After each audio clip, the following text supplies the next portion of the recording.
Hey folks, nagtataka ba kayo sa Facebook kung bakit litaw ng litaw si Lerms Lulu sa feed ninyo? Well, sad to say, siya at ang kanyang asawa ay, yeah, exactly that. So, nangyari ito sa Mexico, Pampanga. And that was 4 p.m. yesterday. So, sa ngayon, ang Angeles Forensic Unit is on the case na. And sabi ng corporal na I think spokesperson sa case is bawal pa daw maglabas ng detalye na, like leads, ganyan, while the investigation is ongoing. But nagkaroon na ng alert, so hinahanap nila yung mga suspect. So, yeah, nakasakay yung dalawa sa Hilux pickup truck nila. Then, yun na nga, nangyari yun. May mga lumabas na reports before na kasama daw yung pamangkin and yung 7-year-old na anak. So, hindi pa natin confirm yung kung totoo. Ang nangyari, dead on arrival yung dalawa. So, sinugod sila agad, but wala eh. Fatal yung wound. So, yeah, posible talaga. Ako opinion ko, posible na this is some pinatambangan sila and this is involving a grudge. But of course, wag tayo basta mambibintang online, lalo na kung 'di ba? Wala tayong ebidensya kasi may nakita ko isang post, may dinawit na pangalan. So nakakaloka lang. Good luck sa girl. Baka mademanda ka. At tapos yung mga iba na nag-wish na ill. I mean, I can understand na kung kunyari may ginawang personally masama sa inyo yung tao na i-wish nyo ill.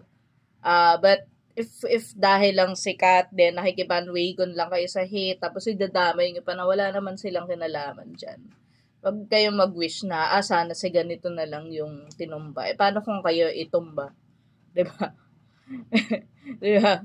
Tapos wag didiwang kami. Kasi nga, diba, nag-wish kayo ng ill sa iba. So, yun lang, pagdasal na lang natin, Lerms Lulu at yung asawa niyang si Arvin Lulu. Kasi grabe, naulila talaga. I think 3 yung kids nila based na nakita ko.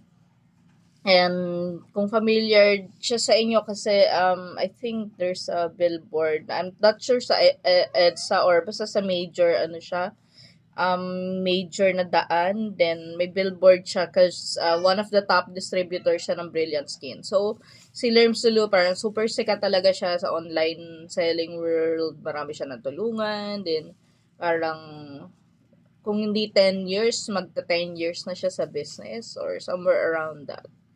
So, yun din, binabanggit ng mga tao na posible naman daw na may nainggit, ganyan. And yung isang na angle tinitingnan ng hindi police yung mga tao, yung netizens, is yung pautang. Because 2 days ago, nag-post siya ng cryptic about yung mga hindi marunong magbayad ng utang. Then, even before that, even before I checked that out, nakita ko nga yung post ni isang 'di ba, syempre pag namayapa, 'di ba usually pinopost mo yung mga last alaala, conversation. So, may isa kasi napansin akong post, try ko hanapin na parang pinapahanap ni Lerms Lulu yung may utang sa kanya, may binigay siyang game. So, I don't know, posible na maging yun, target.